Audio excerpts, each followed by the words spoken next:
Welcome to the most British town on the Costa del Sol in Spain. I'm spending today visiting the part of the Costa del Sol that most British tourists visit and many British expats move to. I'm looking at whether the British influence is too much and seeing how we can be better tourists and expats in Spain. So we're starting today here in Mijas. Mijas is a beautiful village. It's actually in two parts, Mijas Pueblo and Mikas Costa. Mijas Pueblo and Costa together are the third most popular town in Spain with British expats. Around 9.5% of the population is British. So we've just arrived here. There's a few tour buses here and lots of tourists are walking around. But it is only March, so right now it does feel quite chilled out. I imagine that when summer comes around, all of this will probably be heaving. It is a beautiful place and it's sunny and lovely and warm at the end of March, so I can understand why people love it. Now, I just want to clarify right from the start, in making this video, I am by no way saying that British people should not visit the Costa del Sol and should not move to the Costa del Sol. But by making this video, I'm looking at over-tourism and I'm also looking at how different towns have been anglicised and how that can be detrimental to the towns themselves. Right, we are just walking up this road here and I'm hoping to find a tuk-tuk. So we booked this on Get Your Guide. I'll put a link in the description. And basically you can go around on a little tuk-tuk. It costs like 30 euro or so. And they'll take you to some of the different sites of Mijas, some of the lesser visited places, hopefully. Hello, my name is Noelia. Nice to meet you. Nice to meet you. Where are you from? From England. Which part of England? Devon in the southwest. Yeah. Do you know? Yeah. Ah, not many people know. Is it your first time here in Mijas? In Mijas, yes. Yep. Perfect. Well, I'm going to show you here the main monument. Okay. We are going to stop in a viewpoint so you can take pictures. Mhm. But if you have any question or anything, just let me know. Okay? Thank you. Perfect. Is Mijas busy at the moment? Yeah, well, depending on the day. The weather has been really bad during March. So Yeah. Looks like you get lots of tourists. This group's huge. And you have a lot of British tourists? Yeah. Yeah. Maybe. Too many. Right now we have also a lot of Canadian people. Canadian? Oh, okay. In Canada right now the weather is horrible, so Yeah, I bet. Mijas Pueblo, just the village, is what we call here in the south of Spain, in Andalusia, a white village, because all the houses are painted like that, in white, but here is compulsory. You must paint your house in white, because if not, probably you're going to get a fine, and then you will have to return the house in white once again. So, This is the oldest part of Mijas and then it expanded to the coast. yeah. Yes. Yeah. Okay. But there are some parts on the coast that are also quite old. Oh, because yeah, sure. In Fuengirola, we have some archaeologists rest that are from Romans. Oh, and, yeah. wow, cool. All right. How old is Malaga. Mijas? Do they know? We don't know exactly. Like we know it from the 16th century, more or less. Okay. But before that, we had the Muslims living around here. Yeah, Before that, the Christians, Romans, Phoenicians. Yeah. So, Oh wow. different settlements. yeah. Everyone's been here. Yeah, yeah. And these days, are there a lot of expats? Right now, you mean nowadays? Yeah, like living here. Yeah. Yeah. There are many British people. Yeah. They when they get retired, especially. Yeah, they come sure, here, sure. Oh, here. I see. Yeah. Second homes also. Oh, really? And in some places of Fuengirola, for example, we have also some Swedish, Finnish people. Yeah, So, yeah. Oh wow. So Is it's very it- international. Yeah. yeah. Is it a problem with the second homes? Yeah. Because where we live in the UK, they have a lot of second homes as well. Yeah. And I think it's a problem for the everywhere locals. around the same time. Yeah, yeah, definitely. Especially in big cities, you know, touristic places. Yeah. Is there a problem with too many tourists as well in Mijas? Or Not really. okay. We live from tourism, Yeah, so Yeah, we are used exactly. to people. Yeah, I wouldn't say that's a problem because it's our work. yeah. Yeah, exactly. I would say If you're the only living. problem is with the homes. Yeah. The houses okay. And yeah. Airbnbs and Yes, yeah, because, you know, sure. that increases also the prices for Yeah. for the Yeah. locals. Makes it difficult to buy somewhere. Yeah. That I would say that's the Yeah. only thing. Yeah. But We have many hotels, so yeah, it's like sure. Stay at the hotels, yeah. Yeah, stay in the hotel, not in the house. I imagine though in like July, August, it must be very crowded here. Because today it's nice, but because it's quite small streets, I guess, narrow streets, yeah. It's full of people everywhere. Yeah. So we drove up to a viewpoint of Mijas and the Costa del Sol. So we've got the Mijas Pueblo down here, and then you can see this is Fuengirola, and it's also Mikas Costa. They're kind of next to each other. And then as we go along, we will also be going to Benalmádena and Torremolinos, but I believe they are probably behind this hill. It's interesting as well, I've noticed this in other places in Spain. You go inland a bit and it feels a lot more traditional. It is quite often the beaches that feel very, I don't want to say anglicised, but just like over touristy. Like here you've got tapas, raciones, you've got a tapas menu here, they've got pimientos del padrón, which I absolutely love. Then you've also got burgers and snacks.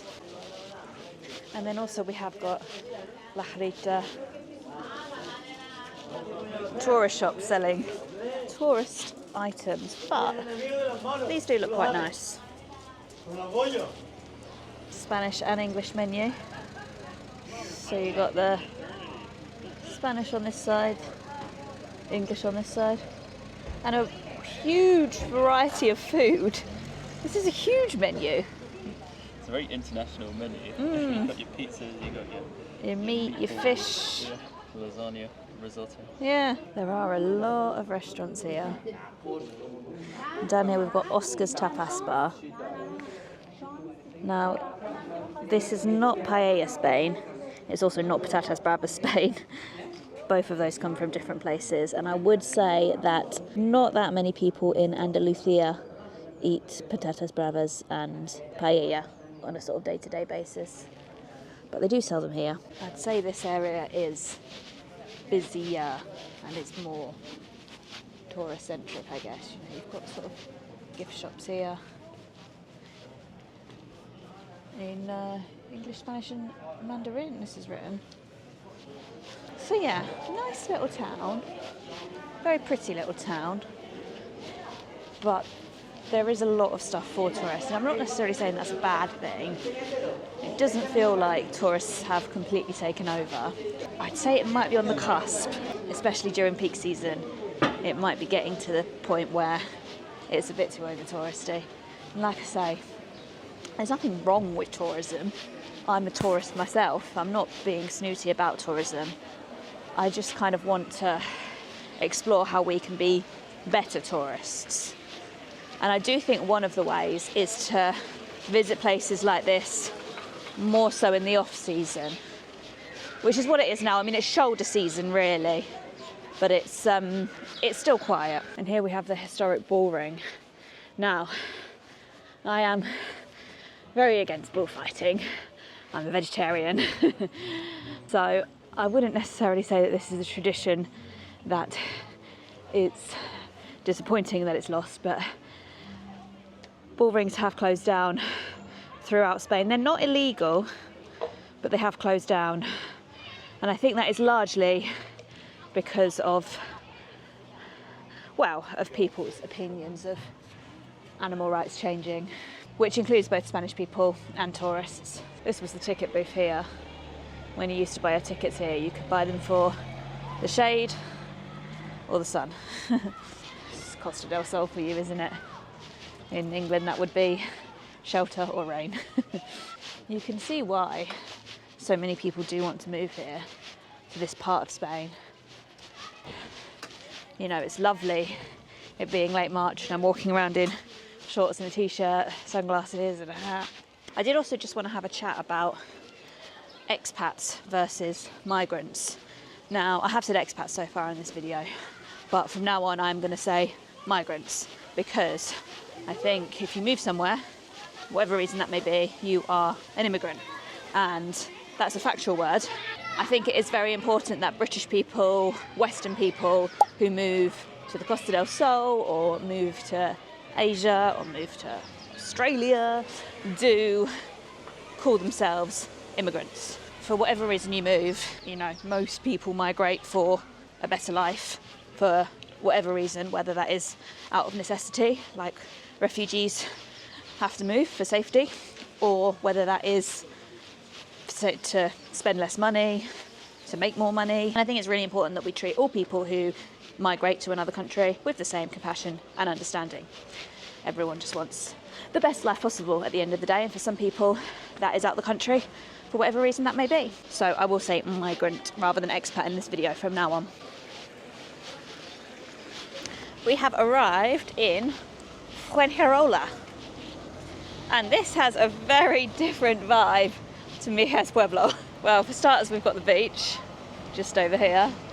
It feels a lot more like a big town / mini city. Our guide did tell us that they have found Phoenician remains, Roman remains here, but this does not feel as quaint and historic as Mijas. We're actually right outside the tourist office here. A bit of information about Quenherola. So here's a map. You can sort of see the newer, more like grid layout here, and then here it's all weaving. So I presume this is kind of the old city, and then we've got all the new here. Lots of QR codes, tourist information, got all sorts of historical sites, beaches, tourist guides, transport, car rental. It is very tourist friendly, that is for sure. And then down here we've got La Playa. I'm extremely guilty of this myself, but you can see people sunbathing on the beaches. It's kind of 17 degrees, kind of windy, and you just know that they are Northern European. Very likely British, don't you? But I do the same. It's warm for us, isn't it? Here's a British tourist. What are you doing in Fuengirola? Find a cerveza, I guess. Find a cerveza. What else do you do in Fuengirola? Take a walk along the Esplanade. Yeah, I guess so. I've just searched for English in Google Maps, and we've got within a mile, we've got English dental practice, English academy, English speaking doctor, another one, Costa doctor, English speaking doctor. So there is most certainly a market for English speaking services in Fuengirola. But I must say I'm not enamoured with this promenade. We've got McDonald's, we've got a fish spa, we've got a tourist shop, another tourist shop, and a couple of British restaurants where you can get a Sunday roast. Okay. Yeah, a Sunday roast and fry up and all sorts. Not that there's anything wrong with British restaurants. I mean, I eat Japanese restaurants. I've had Japanese food in Spain. I've eat a lot of different cuisines food back in the UK, but you don't really find British restaurants anywhere else, do you? No, I mean sometimes you'll get a British pub in most places. That's true, yeah. We'll be more an Irish pub. But there'll definitely be an Irish pub. Yeah. But often there's a British pub. Yeah, I guess so. It's a British pub. I went to a British pub in Guatemala once. Oh, did you? Yeah, in Antigua. Oh. I can't say I'm taken by Fuengirola beachfront. There's not that much that's very scenic about it, is there? Found Rich at the old London sports bar. What have we got? You can get your fish and chips. Oh, you got your fish and chips, your bacalao rebozado, very Spanish. You got your carne asada, that's your roast dinner, and then of course you've got your small breakfast special, Scottish special breakfast. You can get tatty scone. No haggis though. Liverpool, you'll never walk alone flag there as well. Oh, and we've also got the football fixtures. Old London bar. Sheffield United versus Coventry tonight. I'll get your cigarettes here. English cigarettes. You can get English cigarettes. Are they English prices? Here we've got huge boxes of cigarettes. It's interesting that the cigarettes seem to be next to the vodka. I don't know if you can buy them as a combo deal. Hola! ¿Cuánto cuesta esos de Marlboro? Marlboro? Sí. 60 euros. 60, okay. How many packets? 10. 10, okay. Okay, gracias. Not buying cigarettes, buying up the prices. So you got 200 cigarettes, Marlboros, for €60. That's cheap, isn't it? That is a big reason why you do get quite a lot of migration to the Costa del Sol and to Spain in general. Not just because cigarettes are cheap, because the cost of living is generally a bit less here, although I believe it has gone up recently. Lebanese restaurants I get excited about. British restaurants I don't get excited about. But there's just something about it, and I can't quite put my finger on it. And I'm happy to be called a hypocrite. Maybe I am a hypocrite, but there's something garish and in your face about these British restaurants and British over-tourism in general. But like I say, I am a British tourist, so maybe I am a massive hypocrite, I don't know. So look at this, this is like something you'd find literally in Devon. We've got the finest fresh fish and chips, as they should be cooked. Should we just get a portion to share, and then we can get something else? All right. I like how she gave me all the food. So here it is, fish and chips. I don't actually eat fish, but I'll try a bit of the batter. And then we've got curry sauce and mushy peas. Let's see how it fares compared to what we used to at home. So we're going to tartar sauce up. Doesn't lemon. Yeah.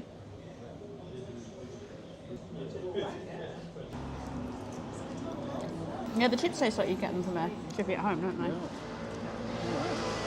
The tartar sauce does taste a bit. No, it just doesn't taste as good as the fresh one we get from Crispies, does it? That's the only difference. The tartar sauce that we get from our chippy at home is quite fresh. These chips are really good, actually. Yeah, they are, aren't they? And taste the mushy peas. Mushy peas are alright. A bit plain. And I'm not really a curry sauce kind of gal, but Curry sauce is banging. is it? Rich loves the curry sauce. Yeah, give me a taste. Savers. Yeah, I rate the curry sauce. Right, we'll try a bit of this. I've just got a bit of the batter here, not actual fish. It's quite a nice bar. To be fair, I don't really eat it in the UK. Good fish? Very good fish. How does it compare to Crispies?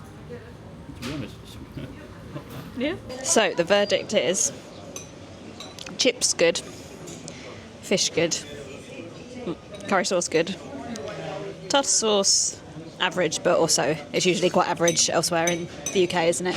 But mushy peas not amazing. So mushy peas are made with marrowfat peas, and we reckon that these were just made with garden peas. Kind of like mashed garden peas, which is probably why they don't have quite the same flavour. Maybe you can't get marrowfat peas in Spain very easily. Maybe they're very expensive or something. But the clear plate and the fact that Rich is still trying to get every scrap of it that he can is an indication of a decent meal. So yeah, I am pretty sure that this place is British owned. The waitress is British. It follows a British fish and chip recipe. So we've just walked a little bit inland. We're on the way to the station to take a train to the next town. And here does look quite a bit more Spanish. Sort of see a few more tapas restaurants. All of the menus are kind of in Spanish first. It just seems to be right by the beach that feels very British. I guess that is because a lot of the British tourists come and go straight to the beach. here we go, the Fuengirola. What is this called? The sea lion or something? Oh, the Cercanías. What does that mean? Cercanías is like close train, like local trains. It uses the word cerca, which means like near. Clases de español con Clara.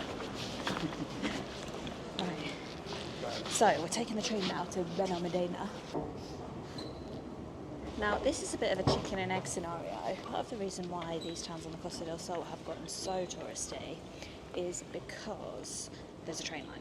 But obviously the train line was built in part because there were a lot of tourists and it was very busy. So we are just taking the Cercanías train, which runs all the way to Malaga, which does make it a very easy place to go on holiday and very cheap to get to the airport and everything.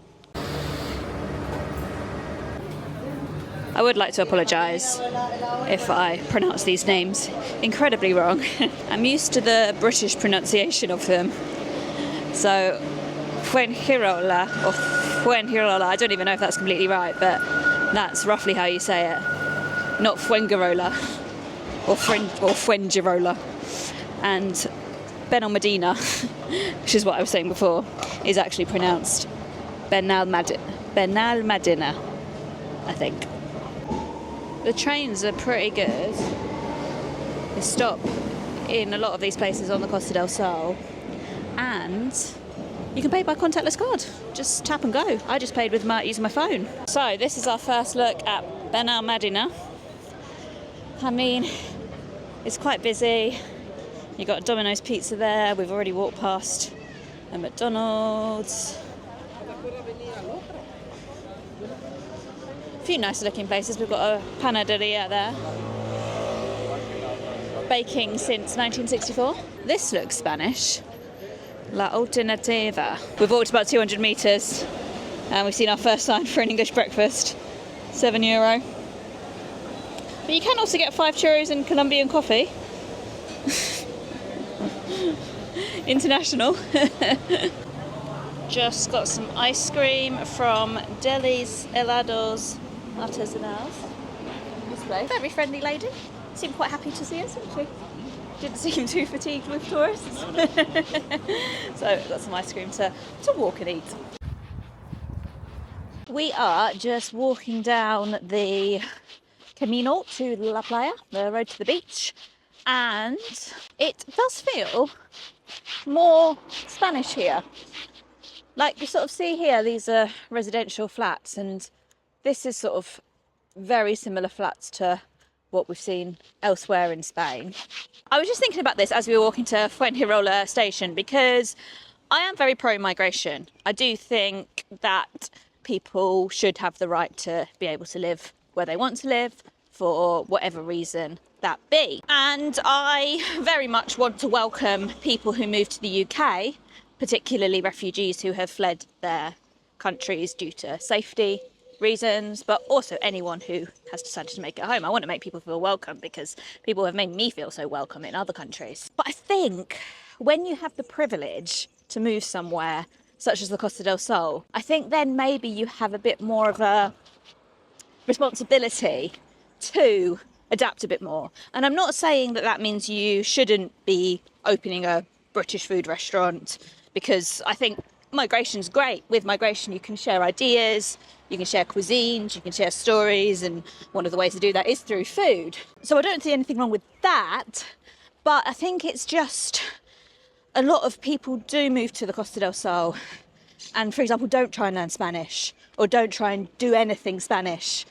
I think fair enough, move somewhere and share your culture, but I also do think it is very important to embrace the other culture that you've moved to as well. I do also think people who've moved somewhere out of need, out of kind of a, a desperation because they've had to, either because they don't feel safe or that they're in poverty in their country. Obviously they're thinking of safety, earning money. Integration isn't going to be the first thing on their mind. It's going to be finding that safety, finding the money, and then maybe they will both celebrate their culture and also enjoy the new culture. And fusions of cultures are great as well.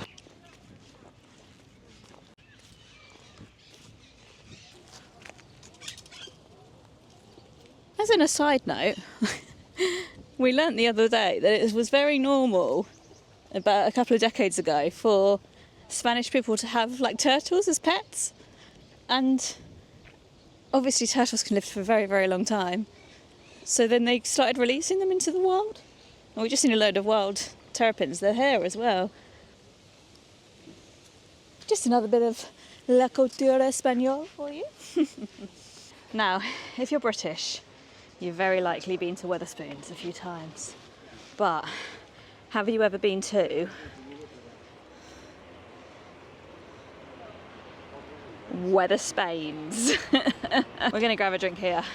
Let me sit down and I'll tell you about it. So this is Wetherspoons. It actually looks like quite a typical Spanish bar.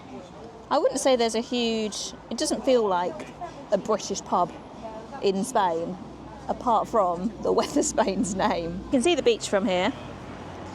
They do a range of cocktails, beers, mocktails. I actually have mine without the rum in. Got too much to do to get on the cocktails at the moment. This is the food menu, so we're not going to eat here now, but here's some of the options. You've got house salad, €7.50, Caesar salad, €10.50, Weather Spain special, €13.50. You can get chicken curry, you can get chili beef, you can get a selection of pies. So there is some British food on here. There's also like nachos and jacket potatoes, cheese and beans. I mean, for me, that is British cuisine. So international food, we'll say.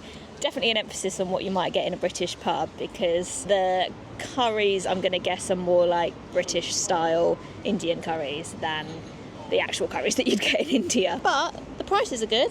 The prices are about the same as you'd get in Wetherspoons in the UK. You think it's slightly more expensive than Wetherspoons UK. If I'd gotten that as a cocktail, it would have been €5, so it might be less. No, that's cheaper than what you'd get. Yeah. And the beach is right there. Now, it is also worth pointing out that when we walked into this bar, before we even said anything, the bartender spoke to us in English. And I said to Rich, how did they know we were British? Rich said, what do you think? Look at me. I'm in proper tourist mode today. Yeah, we definitely have a look, don't we? Like I say, part of the reason of me doing this video is to kind of look into myself how I can also be a better tourist. Because I am the first person to admit that I've done things that aren't sustainable tourist-wise in the past, and I'm always trying to look out for ways that I can be more beneficial to the places that I visit rather than detrimental. She says with a plastic straw here, but I was given it. Now, I'm not a Daily Mail reader, but when I was researching this place, I did come across a Daily Mail article which had a bit of information about it, and it is owned by a British guy and a Spanish woman, so you can see the fusion of cultures there. Apparently it is being franchised, and there might be one in Madrid soon. Rather than walk all the way back to the station, we did decide to just get a bolt from here to our last stop of the day, which is Torremolinos. This is like right next to Benalmádena. So we drove through the centre to get here, and very much the same as what we've been seeing elsewhere. Tourist focused restaurants, just a lot of tourist businesses. We are just going to head down to the beach now and see what that's like. It's quite nice, very well groomed, isn't it? Yeah, it feels quite commercial though, doesn't Very it? commercial. Yeah, you've got lots of beach clubs along there, haven't you? I must say the beach feels the most beachy.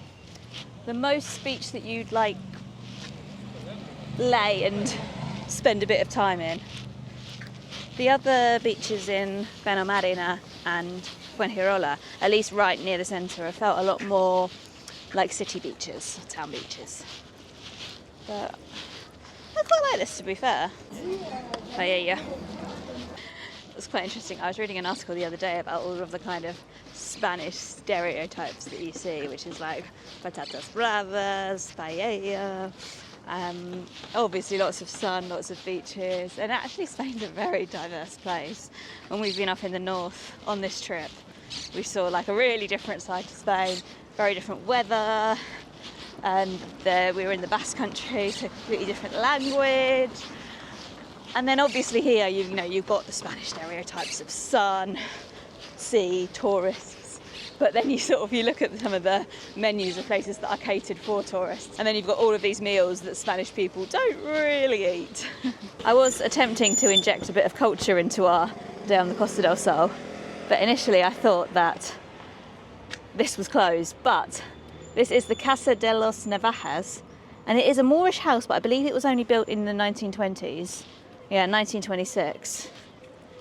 So it's not actually Moorish, but it's Moorish style. And I think it is free to go in and have a little look around.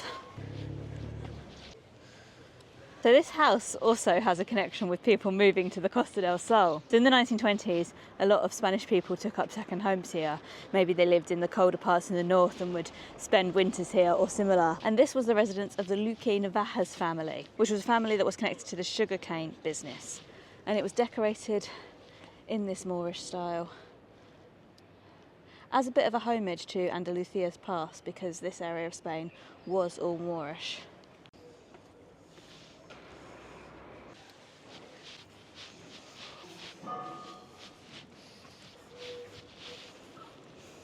The Moors migrated to this area for imperialist reasons, just coming from over the sea there. And now on the Costa del Sol, we've got another wave of migration, and that's people who've retired or people who are remote working, who want more sunshine, a lower cost of living, and a better quality of life. I definitely don't think there's anything wrong with that. I do think if you have the privilege to choose where you live, you have a responsibility to help make that place the best that can be. Whether that's sharing your culture, whether that is embracing another culture, whether that is contributing financially, whether that's helping locals who've lived in the place their whole life. On the Costa del Sol today, I haven't really found any resentment towards tourists or migrants who have come here. I do think it is an important conversation to have. So I don't think there's anything wrong with moving anywhere. I think anyone, regardless of nationality, skin colour, religion, should be free to live where they want to live. But I do think if we have the privilege to choose where we're living, then we should be making these places as good as they can be. You can see Torremolinos Beach down there. I think I'm going to finish this video here. I hope you've enjoyed it. I hope it's been an interesting look at a side of the Costa del Sol past the beaches. I've not wanted to be too negative at all. By all means, visit the Costa del Sol, move to the Costa del Sol. I just think it is so important to do so responsibly. If you're sticking around, I recommend checking out this video about a really interesting region of Spain that doesn't see as many tourists. Thank you so much for watching, and I hope I'll see you next time. Bye!